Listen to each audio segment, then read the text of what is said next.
Hello friends, welcome to GS Prep, your one-stop solution for GS for all the UPPSC related examinations.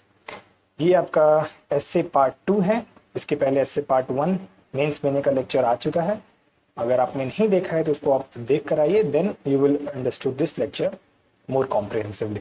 ठीक है, तो अगर आप ये एसए का कंटिन्यूइंग पार्ट है, part 2, and this is your mains mania lectures. Okay, this is your mains mania lectures और ये इसका essay पार्ट 2 है। ठीक है, पिछला लेक्चर आप अगर नहीं देखे हैं डिस्क्रिप्शन में लिंक रहेगा, आप जरूर उसको देख के आइए एंड देन आप ये लेक्चर और अच्छे तरीके से समझ पाएंगे। So now let us start with our today's lecture. So आज का लेक्चर हम इंट्रोडक्शन लेक्चर 1 हमारा इंट्रोडक्शन पार्ट तक कंप्लीट हुआ था कि इंट्रोडक्शन कैसे लिखा जाए, तो उसी को हम आगे बढ़ाते हुए we will see with more examples. Okay, now see, so here it is introduction. सबसे पहले इसमें आता है इंट्रोडक्शन को आप इफेक्टिवली इंट्रोडक्शन लिखने का सबसे पहला क्राइटेरिया है टेल अ स्टोरी। कोई भी आप एक स्टोरी नरेट कर दीजिए, like create characters, give them fictitious names. अगर आपने एनसीईआरटी बुक पढ़ी होगी, आई होप आपने पढ़ी ही है। एनसीईआरटी बुक्स में आप देखिए कभी वहाँ पे अगर इलेक्शन की बात आती है, पॉलिटी के चैप्टर में आप देखिए तो दो, एक लड़का एक लड़की वहाँ पे रहता है, कोई सोनू हो गया कोई सोनी हो गया, and then they interact with each other. ठीक है, वो इंटरेक्शन से फिर आपको वो स्टोरी क्रिएट करते हैं। दैट्स वाई वो टॉपिक आपको ज़्यादा देर तक याद भी रहता है पिक्टोग्राफिक इमेज के तहत और अच्छी तरीके से आप समझ सकते हैं। सो अगर किसी भी चीज को हमको समझाना है, इंट्रोड्यूस करना है, so the best way is to tell a story.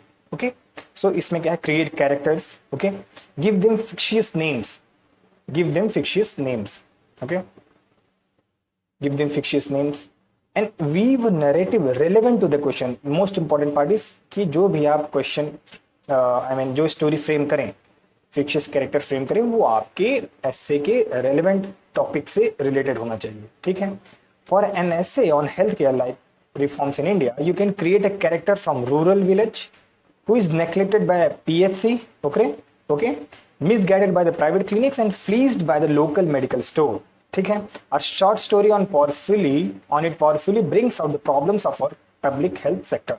तो वहीं पे यहाँ पे बताया गया कि एग्जाम्पल अगर आपका हेल्थ केयर रिफॉर्म्स पे कोई टॉपिक है, हेल्थ केयर रिफॉर्म्स पे अगर कोई टॉपिक आ गया, सो कैसे आपको वहां पे इंट्रोड्यूस करना है। कुछ भी आप वहां पे अपने रूरल बैकग्राउंड का आप कोई एनेक्डोट ले सकते हैं या स्टोरी ले सकते हैं, उसमें कोई भी फिक्शियस कैरेक्टर का इस्तेमाल कर सकते हैं। ठीक है, कि मैं यहाँ गया और ये सारी चीजें देखी, सो ये आपका इंट्रोडक्शन यहाँ पे इस्तेमाल किया जा सकता है। Now we will see the example of it. Example के तहत समझेंगे तो ज्यादा समझ में आएगा। So let's see, this is example.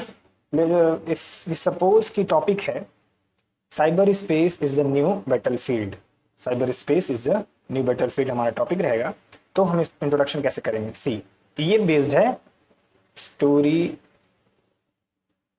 Type introduction. हम यहां बात कर रहे हैं स्टोरी टाइप इंट्रो की। ठीक है, देखिए cyber space is the new battlefield, ये हमारा टॉपिक है। So we will introduce it like this. It is a fine winter morning in 2025 as commuters travel to work. The metro rail crashes to a grinding halt. Concurrently, planes in the airspace lose communication with the ground control. Banks report breach of confidential data from their servers. Government websites are hacked with threatening messages all splashed all across the screens. The energy and nuclear power plants control systems are infected with strange viruses. In 30 minutes, the country's critical infrastructure collapses. And within an hour, it becomes clear that the country has become a victim of coordinated cyber attack, that is cyber war. So आप यहाँ पे देखा, मतलब अगर मैं पढ़ भी रहा हूँ और आप इसको देख भी रहे हैं, सो एक तरीके का यहाँ पे see the narrative that is it is building. ठीक है, कि वो टॉपिक में एकदम वो जो आपका एग्जामिनर रहेगा वो एकदम ही विल बी लाइक कि हाँ ये कुछ लिखा गया है कि अब आगे इसका और पढ़ा जाए। So your introduction should be like this. अगर आपको स्टोरी क्रिएट करना है, सो दिस इज योर ये आपका इंग्रेडिएंट ऐसा होना चाहिए। Now let us see the next part. हाँ, सो आपका इंट्रोडक्शन में फर्स्ट हो गया स्टोरी टेलिंग टाइप का, ठीक है, और आपने उसमें एग्जांपल्स भी देख लिया। Now the second part is mention startling fact और स्टैटिस्टिक्स, ठीक है, कैसे कि state a fact that pulls the reader और examiner in your case out of the comfort zone and builds a curiosity about the topic, ठीक है। जैसे कि टॉपिक हमारा अगर मान लीजिए है alternative technologies for a climate change resilient India. अब इसमें देखिए हम क्या ये इसका इस्तेमाल किया जा सकता है। See now we will introduce it like this. Around 1 million, तुरंत हमने डेटा यहाँ पे परोस दिया है, around 1 million plant and animal species are on the verge of extinction with alarming implications for human survival according to the United Nations report. Our natural resources are getting depleted, rains are getting erratic, and the air is turning toxic. The scientific consensus is clear about the cause behind this dangerous trend. Carbon emissions from human activities are irrevocably damaging the environment at a rapid pace. It's not climate change anymore, it is a climate emergency. कितना शानदार यहाँ पे बताया गया। This poses an imminent danger to the world, especially to the developing countries like India, which have balanced the need for rapid economic growth with reducing carbon emissions. So, आपने यहाँ पे देखा, you will start like this, the data, the reports, ठीक है। Now आपने यहाँ बता दिया what it is। अब आपके ये टॉपिक से आपने इंट्रोडक्शन का ये शानदार तरीके से स्टार्ट कर दिया। Now we will continue with the main body and conclusions, ठीक है। ये आपका रहा मेंशन स्टार्टलिंग फैक्ट और statistics. Now the third one is see this is the time tested. ये तो हमारा पुरातन काल से हमारा टाइम टेस्टेड है। बिगिन विद अ कोट और अ पोएम, ठीक है। अ फेमस पोएम और quote is a time tested way to start the essay. After you write the coat, the rest of the introduction must be elaboration of the quote and ऐसे planning and its significancy. Court में problem ये रहती है, problem होनी नहीं चाहिए in case कि court should be relevant to your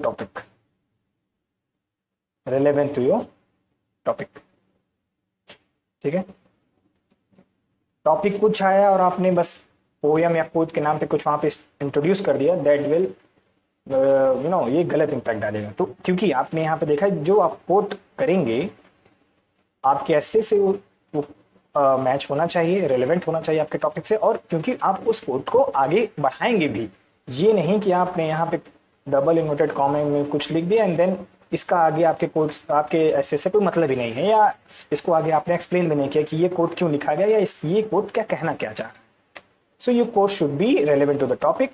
आप उसी को समझाएंगे आगे and then your introduction will be perfect. For example, यहाँ पे आप देखिए टॉपिक है, मान लीजिए can capitalism bring inclusive growth?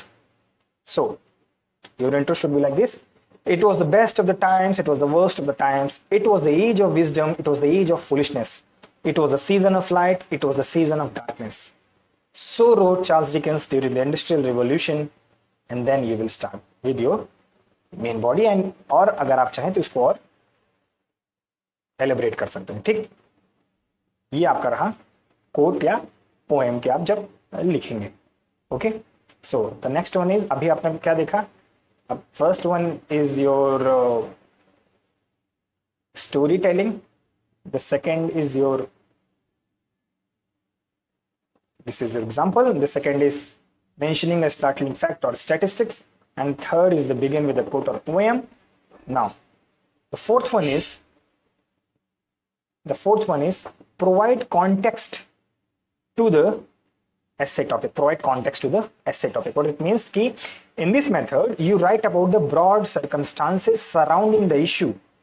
It can include any of these things: a recent legislation, a newly introduced government scheme, or a recurring current affairs topic. कोई भी topic आया मान लीजिए, so providing context to the essay topic means कि आप इस topic के बारे में क्या कोई अभी नया legislation मीन्स कोई लॉ पास हुआ है, या इस टॉपिक की कोई अभी स्कीम आई है गवर्नमेंट की, ठीक है, या इस पे अभी कोई कुछ करंट अफेयर्स कोई रीसेंट इसमें डेवलपमेंट्स हुए हैं, ये आप यहाँ पे लिख सकते हैं इंट्रो बॉडी में। Writing about the topics context and its background information reads like a news report. बिल्कुल सही बात है। And it might be something the reader already knows. वही मैंने कहा ना, अगर ये करंट अफेयर्स का टॉपिक है या लेजिस्लेशन है या कोई गवर्नमेंट स्कीम आई है, मे बी एग्जामिनर या रीडर को वो बातें पहले से ही पता रहे। सो दो मैंने आपको बोला था कि योर इफेक्टिव इंट्रोडक्शन जो वो है उसमें थोड़ी कमी आ जाएगी, ठीक है, वो मसाले में थोड़ी कमी आ जाएगी, ठीक, वो मसाला वो ट्विस्ट कर चुका है। स्पाइस शुड बी कि हाँ वो फर्स्ट टाइम ऐसा वो रहे। So on this front it fails the test of an effective introduction. So ये provide context to the essay topic का मतलब ये रहेगा कि जब आप use this method only when you can not come up with other discussed above. जो तीन पहले बताई गई हैं, अगर उसमें से आप कुछ नहीं कर पा रहे, कुछ आपके दिमाग में ना कोट आ रहा है ना कोई शॉर्ट स्टोरीज आ रही हैं, ठीक है, then you can use this method at the last resort, as a last resort, ठीक है, क्योंकि इसमें कुछ नयापन नहीं रहेगा। यद्यपि आपके ऐसे टॉपिक से आप पर्टिकुलरली आप वहां पे अटैच कर सकते हैं recent legislation schemes and all, but वो जो इफेक्टिव इंट्रोडक्शन की बात हो रही है, कुछ नयापन की बात हो रही है, क्रिएटिविटी की बात हो रही है, वो यहाँ पे मिसिंग हो जाएगा, ठीक है। ये रही बात providing context to the essay topic की। And the next one is define the term of the essay. What it means? Define the term of the essay means, in this method, break down the question in parts and define the meaning of each term, just like as you do in your GS papers. We use this technique, yes, extensively in GS papers. However, it is not right approach for the essay. जाहिर सी बात है, remember that essay is not meant to be written like a GS paper. यही हम सबसे बड़ी गलती कर देते हैं। essay को भी GS पेपर की तरह हम लिख के आते हैं। Since the essay apart from content तो GS पार्ट रहता ही है, but the way you write it what matters is also graded for language, the flow, the coherence. Topic कुछ लिख रहे हैं यहाँ पे, इस पैरा में कुछ आपने लिखा, इस पैरा में कुछ और लिखा, यहाँ पे कोई कोहेरेंस ही नहीं है। So the coherence should be there and effective argumentation is very very important, ठीक है। इफेक्टिव आर्गुमेंटेशन ऐसे पे यूज, ये भी वही बात है कि अगर आपके पिछले 3 में आपका स्टोरी नहीं आई, आपका कोट नहीं आया, ठीक है, आपका कोई एनेक्डोट नहीं है, then you can use the 4th and 5th one, define the terms of the essay. And आपको यही सलाह रहेगी, desist if you can using such introduction, cliche introduction. आप कोशिश करिए कि पहले 3 में आपकी मजबूत पकड़ हो जाए, और ये जो आसान जिसको बोलते हैं कि हाँ कुछ नहीं आया तो ये कर सकते हैं, इसकी बारी कम ही आए, okay. So the 5th one is to define the terms of the essay. For example, we will see for example, अगर आप एग्जाम्पल से देखें कि आसान टॉपिक का क्या मतलब है या हमें यहाँ पे कैसे डाइजेस्ट करना चाहिए सब लिखने का। For example, the topic is 4th industrial revolution. Are we prepared for it? 4th industrial revolution. Are we prepared for it? Introduction है, कैसे स्टार्ट करेंगे? The 4th industrial revolution refers to the collection of breakthrough technologies that have emerged in recent times. Simple see cliched line, क्योंकि हम इसको बस define कर दें क्या मतलब होता है 4th इंडस्ट्रियल रिवोल्यूशन का। They include the Internet of Things, artificial intelligence, robotics, and advancement in biotechnology. All these technologies have the power to edit genes and engineer babies. These come with considerable risks and therefore require careful analysis. It's just like your general studies definition जो आप science and take में पढ़ते हैं, बस ये वही लग रहा है कि ये डेफिनेशन है। So we have to desist writing these, और जो आपको प्रथम 3 बताए गए हैं उसका उपयोग आपको ज्यादा से ज्यादा करना है, okay. So now when we ये अगर आपकी कोट की बात जहां पे तक आती है, सो आप, इसीलिए मैं कहता हूं quote should be your readymade material, ready material रहना चाहिए, क्योंकि वहां पे एट रैंडम वो याद नहीं आएगा कि किस जगह पे किस टॉपिक पे कौन सा हम कोड इस्तेमाल करें, and that should be relevant, और उसको फिर हम आगे बढ़ा भी सकें। So that's why we are giving you quotes in Hindi and English, both Hindi और इंग्लिश दोनों में हम आपको इस चैनल पर, जीएस प्रेप के चैनल पर प्रोवाइड कर रहे हैं।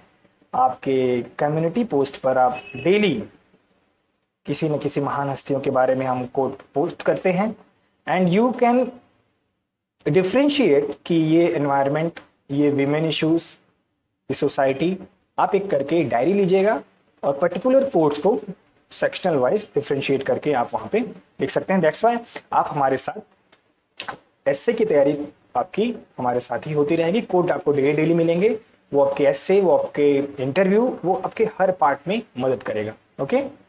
And also okay, so current affairs में भी आप एकदम यहाँ पे रेडी रहेंगे। You can watch the videos, अगर आपने हमारे चैनल पर अभी वीडियोज़ नहीं देखे हैं। करंट अफेयर्स की शानदार हमारी श्रृंखला भी चल रही है। Okay, so now we will end this lecture and आगे यहाँ पे इंट्रोडक्शन की पूरी मटेरियल मैंने आपको बता दी है, कहाँ से क्या करना है वो उसके लेक्चर 1 में भी बता दिया गया है। Now in the upcoming lectures you will get कि हाँ मेन बॉडी और कंक्लूजन पर आपको क्या काम करना है, कैसे काम करना है। ओके, तब तक के लिए इस चैनल को फॉलो करते रहिए and please subscribe to the channel so that कि हम और मोटिवेट हों और थोड़ा एनर्जाइज करें, फील करें और आगे आपके लिए ऐसे ही लेक्चर्स परोसते रहें। ओके, सो स्वस्थ रहें, मस्त रहें and then we will meet you in the next lecture. Thank you.